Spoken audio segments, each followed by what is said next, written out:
Natapos na ng Department of Public Works and Highways ang rehabilitasyon ng lumubog na bahagi ng Cannon Road. Si Bernard Ferrer sa detalye. Bernard?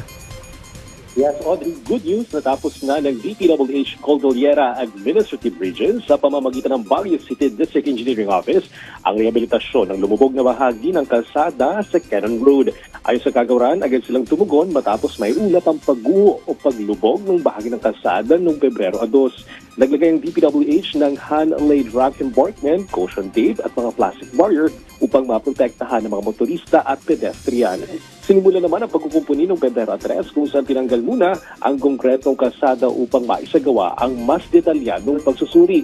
Natuklasan ang mga puwang o voids sa ilalim ng isa sa mga concrete slab dahilan upang palawakin ang pagkukumpuni.